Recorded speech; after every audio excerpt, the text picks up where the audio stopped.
여러분 안녕하세요. 성경 속에 있는 진리를 탐구해보는 기독교 강요 시간입니다. 오늘 보속에 대해서, 죄와 보속에 대해서, 용서와 보속에 대해서 계속해서 살펴보도록 하겠습니다. 오늘은 29장에서부터 30항, 31항까지 29항은 죄가 용서되면 벌도 면제된다. 저는 전주교에서 보속서를 만든 것이 충분히 이해가 됩니다. 왜냐하면 사람들이 얼마나 죄를 경박하게 다루었으면 그렇게 했겠나 하는 것입니다.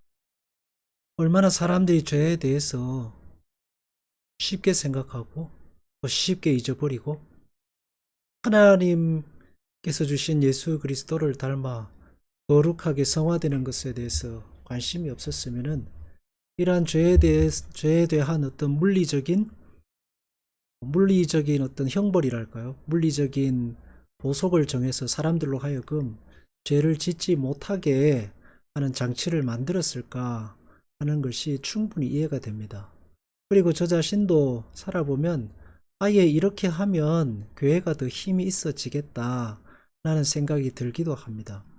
인간적으로 볼 때에 가톨릭에서 만든 용서와 보속의 교리는 결코 나쁘지 않습니다. 사람을 교화시키고 어떤 면에 보면은 좀 적당하다 하는 생각이 들 때도 있습니다.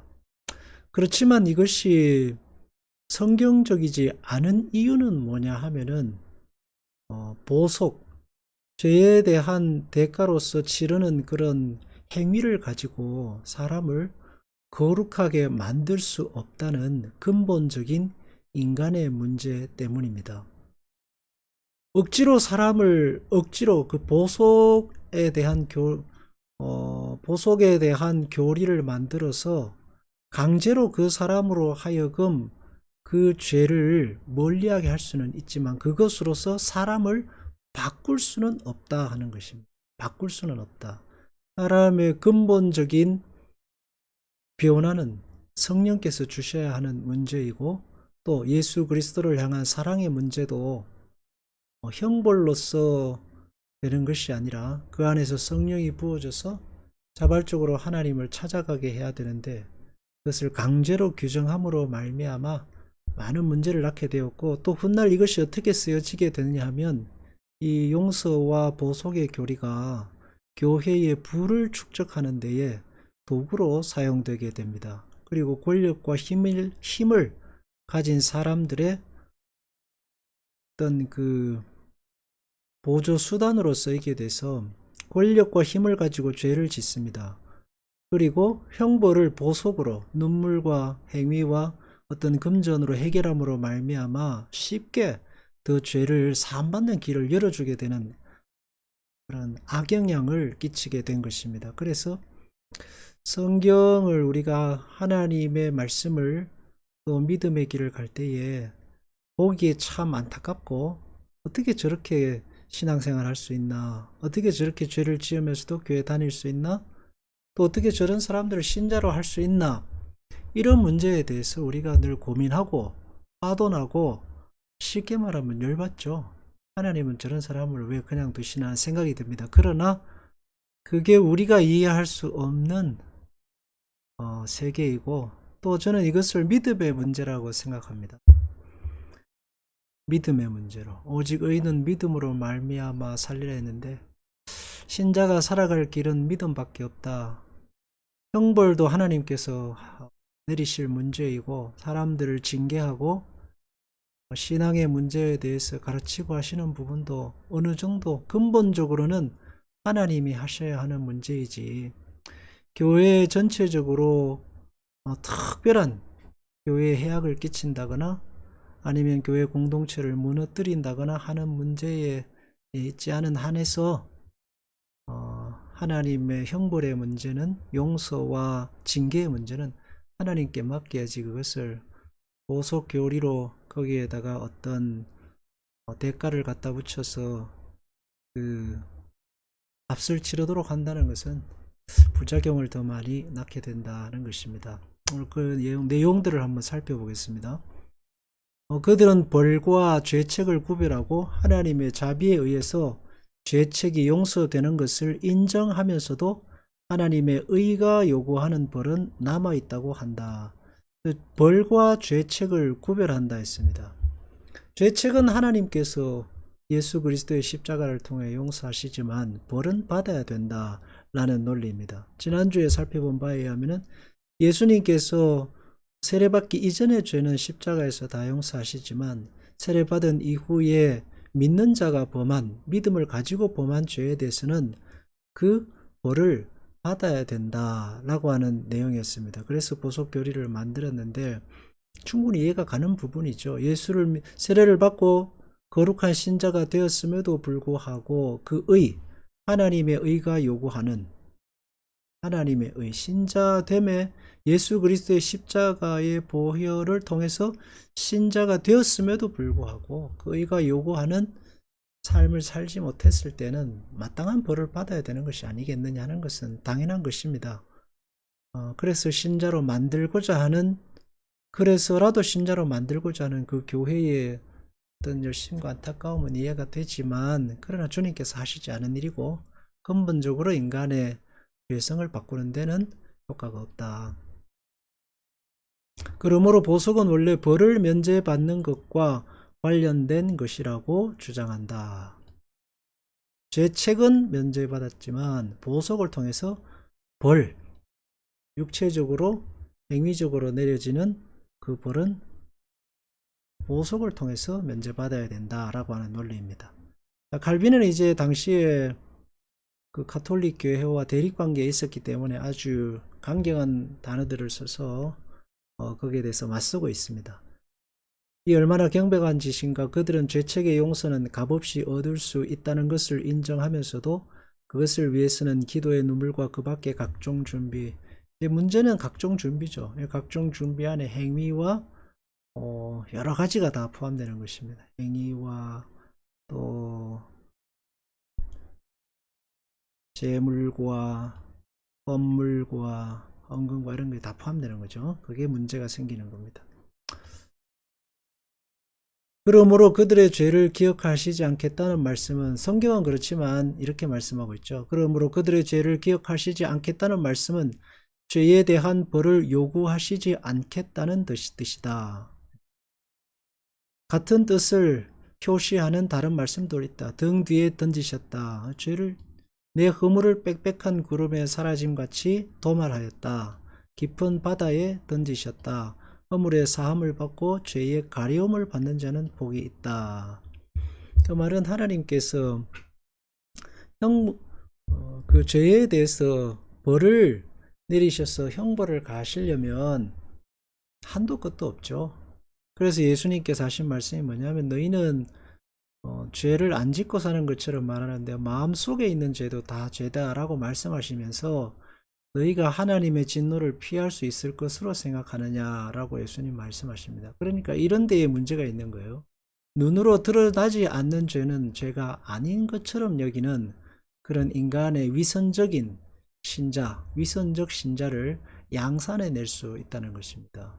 그래서 하나님은 그런 위선적 신자를 만드시는 것을 원치 않으시죠. 그래서 하나님은 용서하실 때에 너희 죄를 등 뒤에 던졌다. 구름같이 깊은 바다에 던졌다. 허물을 사하고 죄의 가리움을 받는 자는 복이 있다 해서 하나님의 죄 용서는 은혜로 이루어진다는 사실을 기록하고 있는 것입니다. 30 항 그리스도의 특별 희생만이 벌과 죄책을 제거할 수 있다. 예수 그리스도의 십자가의 희생이 죄책만이 아니라 우리가 받아야 될 형벌에 대해서도 주님께서 대신 받으셨다라는 것을 말하고 있습니다. 만일 우리의 죄에 대한 벌이 필요하다면 그리스도께서는 우리에게 무엇을 주셨느냐고 묻고자 한다. 만약에 우리가 죄를 지었는데 예수님 우리 죄책만 담당하시고 벌이 필요하다면 예수님이 우리에게 주신 건 도대체 뭐냐라고 이제 반문하는 거죠. 반문하는 것입니다. 성경은 그래서 우리에게 주님께서 징계를 받으셨다. 나를 대신해서 벌을 받으심으로 우리에게 평화가 주어진 것이지 결코 내가 죄에 대한 죄에 대한 형벌을 내가 감당해서 내게 평화가 주어진 것은 아니다라는 겁니다. 보속을 통해서 내게 평화가 주어진 게 아니란 얘기예요. 사람이 아무리 그 자기의 죄에 대해서 뭐 눈물을 흘리고 금식을 하고 어떤 행위에 대한 보상을 한다고 해서 그 죄가 씻어지는 것은 결코 아닙니다. 그 죄성이 사라지지 않습니다. 그리고 내가 아무리 그렇게 한다고 해서 이미 상대방에게 범한 그 죄의 고통이 상대방에게서 사라지지 않습니다. 그래서 이 죄라는 것은 굉장히 무서운 거죠. 우리가 죄를 생각할 때에 쉽게 생각하는데 우리는 쉽게 범하는 죄지만 상대방에게 있어서는 평생토록 잊혀지지 않는 굉장한 고통이 될 수 있는 거예요. 가톨릭에서 말하고 있는 이 보속의 교리는 그런 점에서 굉장히 큰 오류를 담고 있습니다. 그가 나무에 달려 우리의 모든 죄를 그의 몸에 지셨다고 말할 때에 우리는 그가 우리 죄에 해당한 벌을 받으셨다는 뜻으로 말하기 때문이다. 이사야 이즘을 그가 징계를 받음으로 우리가 평화를 누리고 라고 했다 했습니다. 그래서 예수님께서 십자가에서 당하신 십자가의 죽으심은 죄책뿐만이 아니라 우리의 죄에 대한 형벌도 주님께서 대신 받으셨다는 의미다 라는 뜻입니다.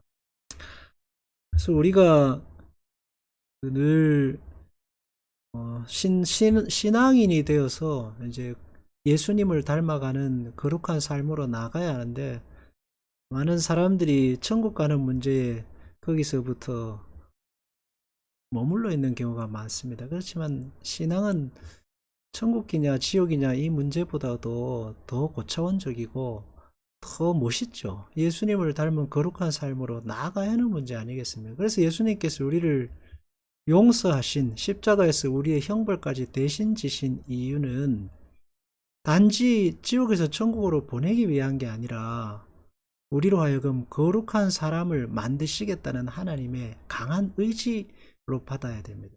하나님이 얼마나 우리를 거룩한 사람, 하나님의 백성, 하나님이 기뻐하시는 사람, 세상 속에서 내 백성이 이런 사람이야 라고 드러내기를 원하셨는지 우리는 거기서 봐야 되는 거죠. 그래서 단지 내가 죄의 값을 다 치렀어, 나는 용서받았어 라는 떳떳함도 물론 가져야겠지만 그러나 무거운 그 마음에 내가 거룩하게 살아야 하고 하나님의 백성다운 인격과 삶과 말과 표정으로 살아야겠다는 그런 마음의 변화와 다짐이랄까요? 그런 목표의식이 마음속에 깊이 새겨져야 신자라고 할 수 있을 것입니다. 그래서 예수님은 열매 없는 신자는 신자가 아니다라고 말씀하시는데 그 말은 그것과 연관이 있겠죠. 단지 죄 용서받고 내가 세례받았다는 것으로 죄 짓는 것에 대한 마음의 양심의 가책이 전혀 없다면 정말 그 세례가 그 믿음이 진짜인가 라고 예수님께서 되묻는 것입니다. 30반 그리스도의 특별 희생만이 불과 죄책을 제거할 수 있다. 또 바울은 그리스도를 통해서 구속이 이루어졌다고 할 때에 그것을 보통 구속이라는 말로 부르는데 바울은 단순히 보통으로 이해하는 그런 의미의 구속을 말하는 것이 아니고 구속하기 위한 구속이란 말은 죄를 속한다는 뜻이죠. 대가와 보속 그 자체를 의미한다. 죄의 죄책뿐만이 아니라 벌까지도 주님께서 다 구속 대신 치르셨다. 그가 그리스도는 우리를 위한 그래서 속전, 우리의 죄를 속하시고 그 대가로서 내는 제물, 예물임을 의미합니다. 자기를 바치셨다고 하는 이유도 여기 있다. 그래서 주님께서 우리를 위해 십자가 지실 때는 용서하셔서 우리의 모든 죄에 대한 벌을 대신 받으신 것이 됩니다. 죄책과 형벌을 나눌 수 없다라는 의미입니다.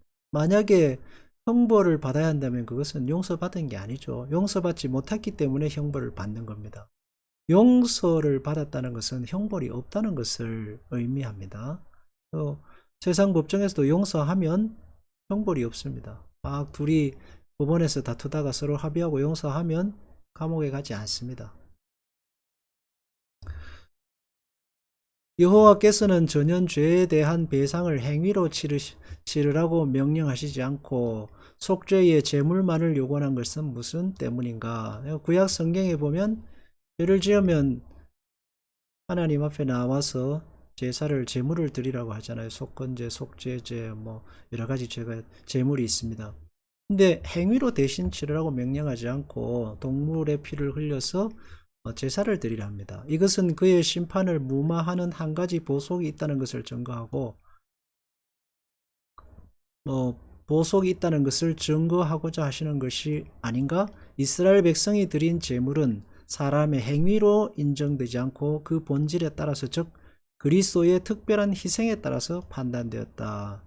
그러니까 행위로 인정되지 않고, 그 말은 행위가 아닌 그들이 드린 제물로서, 다른 말로 하면 그 제물은 예수 그리스도를 상징하는 것입니다.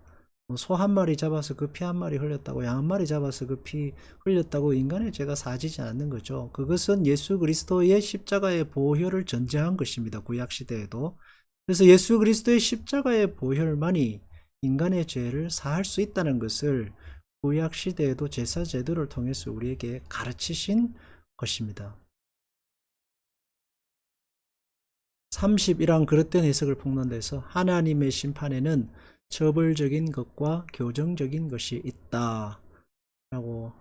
그러면은 하나님은 왜 죄를 지은 사람을 징계하시는가 라는 문제에 대해서 보는 겁니다. 자, 쉽게 이야기하기 위해서 하나는 보복의 심판, 또 하나는 징계의 심판이라 부르겠다 했습니다. 자, 보복의 심판은 불신자에게 내려지는 하나님의 심판입니다. 이것은 멸망을 목적으로 하죠. 심판입니다. 하나는 징계의 심판은 믿는 자에게, 하나님의 백성에게, 자녀에게 주시는 성화를 위한 심판, 성화를 위한 징계입니다. 똑같이 심판이지만 하나는 보복, 여기는 보복이라고 하는데 우리가 생각하는 그런 보복 아닙니다. 이 보복은 내가 기분이 나빠서 다른 사람에게 당한 대로 갚아주겠다는 보복이 아니라 이것은 하나님의 형벌을 의미하는 것이죠. 보복의 심판을 위해서 하나님께서는 그의 원수들에게 복수하신다 했는데, 이 복수라는 말도 그 인간적 의미의 복수라고 생각하면 안 되고 그 죄에 합당한 하나님의 진노라고 봐야 될 겁니다. 그들에게 진노를 바라시며 혼란에 빠뜨리시며 흩트리시며 좌절시키신다. 그러므로 이것은 보복이라고 부르는 것이 마땅하며 또한 하나님의 진노와 결합된 벌이다 했습니다. 그러니까 사랑 없는 하나님의 심판. 그들을 구원코자 하는 목적이 아니라 사랑 없는 하나님의 그 불붙는 진노로 인해서 그들을 심판하시는 거죠. 자녀에게 내리는 벌은 다른 겁니다. 자녀에게 내리는 벌은 징계로서 구원하기 위한 하나님의 목적을 가지고 있습니다. 징계의 심판에서는 하나님의 엄하심은 노여움에 이르지 않으며, 그러니까 하나님의 자녀에게 내려지는 징계의 심판에 있어서는 노여움에 이르지 않으며, 그 목적이 분노가 아니란 얘기입니다. 그 목적이 그 사람을 멸하거나 지옥에 빠뜨리기 위한 게 아니란 말씀입니다. 멸망시키려고 벌하시는 것이 아니다. 따라서 이거는 벌이나 보복이라기보다 교정이나 경고이다. 교정이나 경고라는 말은 하나님의 백성을 만드시기 위한 하나님의 은혜의 방편으로서, 하나님의 열심으로서, 하나님의 사랑으로서 내려진다는 겁니다. 사람들을 징계하고 자녀를 가르쳐 보면 알지만 징계하고 벌을 주고 가르치는 것 굉장히 어려운 일입니다. 굉장히 어렵고, 그 징계를 받는 자녀보다 징계하는 부모의 마음이 훨씬 더 고통스럽습니다. 그것을 이해하면 하나님의 징계를 달게 받는 신자가 되겠죠. 하나는 재판관의 행동이며 또 하나는 아버지의 행동이다. 그래서 신자는 징계를 통해서 하나님의 사랑과 아버지를 봅니다. 그러나 불신자들은 볼 수 없죠. 그래서 불평하고 불만하고. 그래서 지금도 믿지 않는 자들은 하나님은 변덕쟁이, 하나님은 심판자, 하나님은 폭군, 이런 식으로 말합니다. 왜? 그들에게는 하나님이 아버지가 아니기 때문에. 그러나 믿는 자들에게 있어서 하나님은 오래 참으시고 자비하시며 인내하시고 참다 안 되시면 징계하시는 그런 하나님으로 말씀합니다. 그러니까 똑같은 징계와 고난이 내려져도 믿는 자와 믿지 않는 자, 구원받은 자와 구원받지 않은 자 사이에는 굉장히 차이가 있게 됩니다. 재판관이 악인을 벌할 때에는 그의 범행을 헤아려 범죄 자체의 벌을 가한다.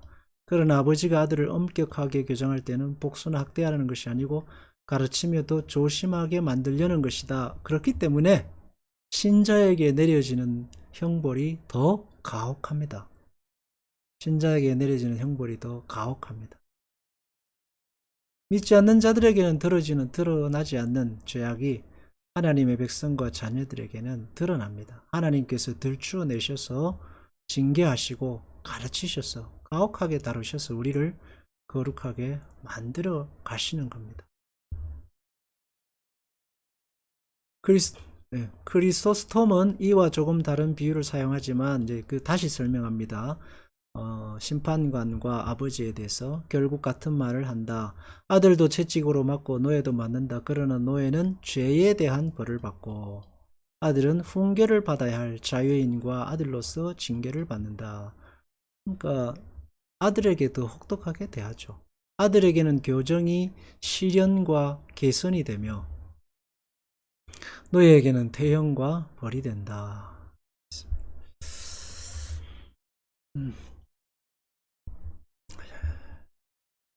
용서와 죄책 그리고 보속에 대해서 살펴보고 있는데 저는 가톨릭의 보속 교리가 충분히 이해가 됩니다. 인간은 어쨌든지 자기를 합리화하고 하나님께 핑계하죠. 하나님이 나를 이렇게 만드셨다.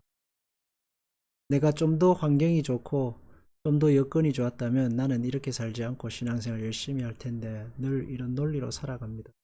그래서 하나님께서 그런 여전히 자기 합리화에 빠져 있는 신자들을 교정하시고 개선하시고 거룩한 자 만드시기 위해서 징계하십니다. 사람의 마음의 변화는 보속, 어떤 눈물이나 어떤 외형적인 것이나 어떤 행동의 대가로 바꿀 수 없습니다. 하나님께서 직접적으로 우리를 다루실 때야만이 일어나는 일이죠. 겉으로 보기에는 굉장히 참 천주교의 교리가 매력적입니다. 그리고 쉬워 보입니다. 대부분 쉽죠. 왜냐하면 눈에 보이는 것만 따라가면 되니까. 기독교의 교리는 어렵습니다. 왜? 눈에 보이지 않으니까요. 하나님을 믿어야지만이 따라갈 수 있는 신앙의 길입니다. 하나님을 믿었고 신뢰해야지만이 징계로부터 시작해서 신자 만들어 가시는 그 모든 역사를 하나님을 믿어야 됩니다. 그래서 오래 참아야 되죠. 참는다는 것은 고통이고 아픔입니다. 어렵습니다.